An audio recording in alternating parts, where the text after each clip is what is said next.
কাজের দিক থেকে চিন্তা করলেও ফর লুপ এবং হোয়াইল লুপ দুইটাই সেম কাজ করলেও সিনট্যাক্সগত ফর লুপ এবং হোয়াইল লুপে অনেক পার্থক্য আছে।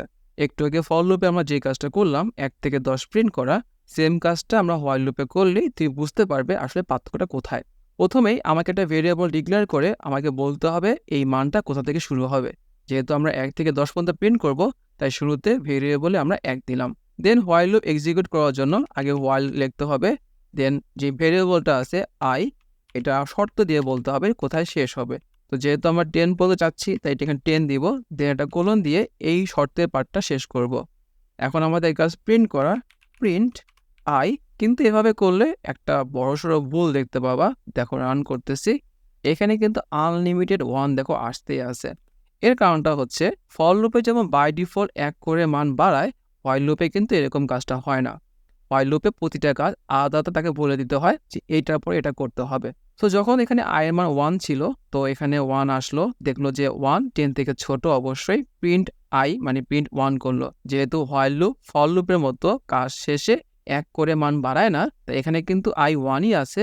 তাই উপরে এসে আবার যখন দেখলো 1 10 থেকে ছোট, আবার নিচে আসবে 1 প্রিন্ট করবে, আবার 1 উপরে যাবে, মানে বারবার এই সেম কাজটাই হইতেছে। তাই আমরা কোডটা আপাতত স্টপ করে দেই এবং থিওরিটা এক্সিকিউট করার চেষ্টা করি। আমাদের এখানে একটা মাত্র জিনিস মিসিং, সেটা হচ্ছে প্রতিবার আই মান বাড়ানো। তো হোয়াইল লুপে যতগুলো কাজ আছে সেগুলো আগে করতে হবে। সবগুলো কাজ শেষ হয়ে গেলে আমরা আই এর মান 1 করে বাড়াবো। সেই ক্ষেত্রে i প্লাস ইকুয়াল টু 1। আশা করি সবার এই এক্সপ্রেশনটা মনে আছে। আমরা অ্যাসাইনমেন্ট অপারেটর করার সময় দেখেছিলাম i প্লাস ইকুয়াল টু 1 বলতে বোঝায় i equal to i plus 1। এক্ষেত্রে i এর মান প্রতিবার 1 করে বাড়বে। ফলে ফর লুপে যেই কাজটা বাই ডিফল্ট হইতো সেই কাজটা আমরা এখানে ম্যানুয়ালি করতেছি। এখন i এর মান 1 হয়ে এখানে 2 হবে। দেন 2 10 থেকে ছোট, 2 প্রিন্ট করবে। দেন আবার i এর মান 3 হবে। এভাবে করতে করতে একটা পর্যায়ে যখন i এর মান 10 হয়ে যাবে, অবশ্যই তখন লুপটা ব্রেক করবে। আর ব্রেক হয়ে গেলে আমরা একটা ব্রেক যে আসলে হয়েছে এটা চেক করার জন্য ডান প্রিন্ট করে দেই।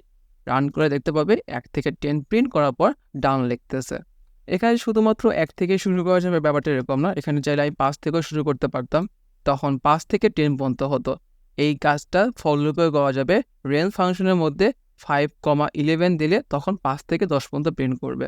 সংখ্যা বাদেও চাইলে আমরা এখানে আগের মতো সংখ্যা প্লাস একটা স্ট্রিং প্রিন্ট করতে পারি। এখানে আমি 1 থেকে 10 পর্যন্ত লিখব BlackOsRa। রান করার পর দেখতে পাবে প্রতিবার 1 BlackOsRa 2 BlackOsRa এভাবে করতে করতে শেষ পর্যন্ত রান করতেছে। হোয়াইল লুপ বা ফর লুপ দিয়ে আরও অনেক এক্সটেন্সিভ কাজ করা যায়, বাট তোমার হাই স্কুল পর্যন্ত এইটুকু জানলে এনাফ।